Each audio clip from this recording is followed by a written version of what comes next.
سر، برِ صغیر پاک و ہند کے لوگوں نے شب معراج اور شب برات کے حوالے سے کچھ ایسوسیشنز ڈیولپ کر لی ہیں جن کا دین سے کوئی خاص تعلق نظر نہیں آتا. تو آپ کائنڈلی بتا دیجئے کہ شب معراج اور شب برات کے حوالے سے کچھ اگر احکام قرآن اور احادیث کی روشنی میں موجود ہیں تو ان کے حوالے سے ایک مسلمان کی ذمہ داری کیا بنتی ہے. دوسرا کائنڈلی یہ واضح کر دیجئے کہ درود جیسے آپ نے بتایا کہ بڑی ایک اہم دعا ہے نبی کریم صلی اللہ علیہ وسلم کے لیے، رحمت کی دعا ہے، تو اس بات کی اتھینٹسٹی کیا ہے کہ صرف درود ابراہیمی کو بہت زیادہ اہمیت حاصل ہے، اور اس کے علاوہ جو ہمارے ہاں دوسرے درود رائج ہیں جس میں درود تنجینہ، درود تاج اور درود ماہی اور اس طرح کے بہت سے درود ہیں، ان کی اپلیکیشن اور ان کی اتھینٹسٹی کس حد تک ہے، یہ ذرا واضح کر دیجیے. شب برات کے بارے میں لوگوں میں ایک عام غلط فہمی یہ ہے کہ یہ وہ رات ہے جس میں تقدیر کے فیصلے ہوتے ہیں، اور سورہ دخان میں جس کو لیلۃ المبارکہ کہا گیا وہ یہی ہے. اس غلط فہمی کو رفع کر لینا چاہیے. قرآن مجید میں جس رات کا ذکر ہے وہ لیلۃ القدر ہے. اس کے بارے میں یہ واضح کر دیا گیا ہے کہ وہ رمضان میں ہے، اور قرآن مجید کے بارے میں بھی یہ بات وضاحت سے بتا دی گئی ہے کہ اس کا نزول رمضان میں ہوا اور لیلۃ القدر میں ہوا. سورہ دخان میں جو لیلۃ المبارکہ ہے وہ بھی وہی لیلۃ القدر ہے، اور انا انزلنا فی لیلۃ القدر میں جو بات بیان ہوئی ہے وہ بھی اسی کے بارے میں بیان ہوئی ہے. اس لیے قرآن مجید تو کسی شب برات کے ذکر سے بالکل خالی ہے.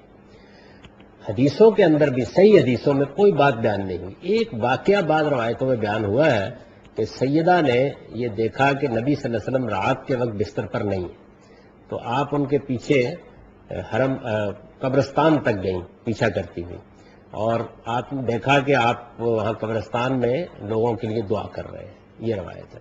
اس روایت میں بھی بڑے اعتراضات پیدا ہوتے ہیں. یعنی سیدہ قبرستان تک کیسے رات کے وقت چلی گئی، نبی صلی اللہ علیہ وسلم نے جانے کی کیوں ضرورت محسوس کی. لیکن تھوڑی دیر کے لیے مان لیجئے اس بات کو کہ یہ روایت ایسے ہی ہے، تو اس سے بھی کسی رات کے بارے میں کوئی خصوصی بات معلوم نہیں ہوتی. تو جہاں تک حدیث کا تعلق ہے، قرآن کا تعلق ہے، وہ تو شب برات کے ذکر سے بالکل خالی ہے. اس وجہ سے اس میں نہ کوئی احکام بیان کیے جا سکتے ہیں، نہ کوئی بات کہی جا سکتی ہے. جب ذکر ہی نہیں ہے سرے سے تو پھر کیا کہا جا سکتا ہے. نبی صلی اللہ علیہ وسلم کے بارے میں یہ بات البتہ معلوم ہوتی ہے کہ شعبان میں آپ رمضان سے پہلے بہت روزے رکھنا شروع کر دیتے تھے. یہ ٹھیک ہے. جو ایام 20 کے روزے ہیں وہ سب مہینوں کے بارے میں اس کا ذکر آتا ہے کہ 13ویں 14ویں 15ویں کو آپ نے لوگوں سے کہا کہ روزہ رکھو تو اچھی بات ہے، نفل روزوں کے بارے میں. اس میں بھی شعبان کی کوئی خصوصیت نہیں بیان ہوئی، یعنی شعبان کی 15ویں رات کی. تو اس وجہ سے یہ شب برات کا جو کچھ بھی تصور ہے یہ کچھ ہمارے ہاں ہی بہت زیادہ ہے، اور میرا خیال یہ ہے کہ کچھ ایرانی اثرات کی وجہ سے پٹاخے چھوڑنے اور اس طرح حلوہ مانڈا اور دوسرے اور بہت سے اہتمام کرنے کو لوگوں نے اختیار کر لیا ہے. ورنہ قرآن حدیث میں جہاں تک میں تحقیق کر سکا ہوں کوئی بنیاد اس کی دستیاب نہیں ہوتی. شب معراج کے بارے میں ظاہر قرآن مجید نے یہ بتایا ہے کہ نبی صلی اللہ علیہ وسلم کو ایک خاص روحانی تجربہ ایک رات میں ہوا ہے، اور رات میں ہوا ہے یہ بات بھی قرآن مجید میں بیان ہو گئی ہے. یعنی یہ بیان کر دیا گیا کہ سبحان الذی اسریٰ بعبدہ لیلا من المسجد الحرام الی المسجد الاقصی الذی بارکنا حولہ.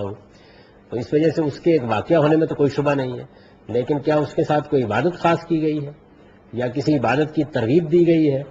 قرآن مجید میں حدیث میں اس کا کوئی ذکر نہیں.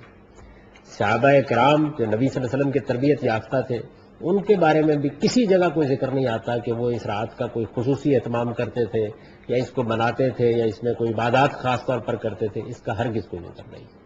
اب اگر مثال کے طور پر مسلمان یہ خیال کر کے کہ ہمارے پیغمبر کو ایک غیر معمولی اس معاملے میں روحانی تجربہ ہوا ہے اور اس میں کوئی خیرات کر دیتے ہیں یا کوئی اچھا کام کر لیتے ہیں تو اس کو گوارا کیا جا سکتا ہے. لیکن اگر آپ یہ پوچھنا چاہتے ہیں کہ نبی صلی اللہ علیہ وسلم نے یا صحابہ کرام نے کوئی بات کہی ہے تو ہرگز کوئی ایسی بات میرے علم کی حد تک، میری تحقیق کی حد تک موجود نہیں. خالی ہے اس سے بالکل سارا کا سارا ذخیرہ. نہ صرف یہ کہ قرآن اس سے خالی ہے، حدیث اس سے خالی ہے، بلکہ صحابہ کے آثار میں بھی کوئی چیز اس نوعیت کی نہیں ملتی. تو یہ تو آپ کے شب برات اور شب معراج کے سوالوں کے بارے میں. اس کے بعد آپ نے کیا چیز پوچھی تھی؟ درود کے بارے میں یہ بات سمجھ لیجئے کہ میں یہ عرض کر چکا ہوں کہ یہ فارسی کا لفظ ہے اور لوگ سمجھتے معلوم نہیں کیا چیز ہے. یہ دعا ہے رسالت مآب صلی اللہ علیہ وسلم کے لیے بلندی درجات کی، اور خاص طور پر جب منافقین نے آپ کی ذات اور آپ کے گھر اور آپ کی ازواج مطہرات کو ہدف بنایا ہوا تھا اس وقت مسلمانوں کو اللہ تعالیٰ نے یہ حکم دیا کہ وہ آپ کے لیے نہ صرف یہ کہ اپنی محبت کو قائم رکھیں بلکہ دعائیں کریں. اور آپ کے لیے بلندی درجات کی دعائیں کریں. خاص موقع ہے اس بات کا جو سورہ احزاب میں یہ بات آئی ہے، اور اس وقت منافقین کے مقابل میں گویا سچے اہل ایمان کو اس کی تلقین کر کے یہ بتایا گیا کہ ان کا رویہ اپنے پیغمبر کے بارے میں کیا ہونا چاہیے. یہ اس کا پس منظر ہے. یہ جو درود ابراہیمی جس کو کہا جاتا ہے، اس کی اہمیت یہ ہے کہ جب رسول اللہ صلی اللہ علیہ وسلم کے بارے میں بیان کیا جاتا ہے کہ ایک جگہ صحابہ کرام کسی مجلس میں گئے تو وہاں لوگوں نے یہ کہا کہ اللہ تعالیٰ نے ہمیں ہدایت فرمائی ہے قرآن مجید میں کہ ہم آپ کے لیے سلام بھیجیں، آپ سلامتی کی دعا کریں اور آپ کے لیے رحمت کی دعا کریں. تو سلامتی کی دعا تو ہم نے سیکھ لی ہے، لیکن رحمت کی دعا کرنے کا آپ کے لیے کیا طریقہ ہے؟ ظاہر ہے کہ آدمی خیال کرتا ہے نا کسی اور کے لیے دعا کرنی ہو تو بہت آسانی ہوتی ہے، تو بار بار پوچھا اور بتایا جاتا ہے کہ آپ خاموش رہے، پھر پوچھا خاموش رہے، بلکہ صحابہ کو یہ خیال ہوا کہ شاید آپ کو ناگوار گزرا ہے سوال. پھر بہت توقف کے بعد تیسری چوتھی مرتبہ جب لوگوں نے پوچھا تو آپ نے پھر یہ طریقہ سکھایا، اور اس میں بڑی تواضع ہے. یعنی حضور نے کیا کیا؟ رخ موڑ دیا لوگوں کا، فرمایا میرے لیے اس طرح رحمت کی دعا کر لیا کرو جیسے اللہ نے ابراہیم اور ان کی آل پر رحمت کی دعا کی. یعنی یہ طریقہ آپ نے اختیار کیا.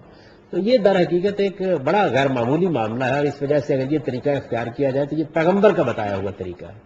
اب اس کے بعد جو درود لوگوں نے ایجاد کر لیے ہوئے ہیں، آپ نے ایک درود کا حوالہ دیا ہے، وہ صلاۃ تنجینا من، یہی ہے غالباً.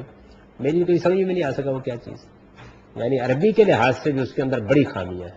اسی طرح جو بعض درود تاج اور اس طرح کے درود ہیں ان کے اندر بعض بالکل مشرکانہ عبارتیں ہیں.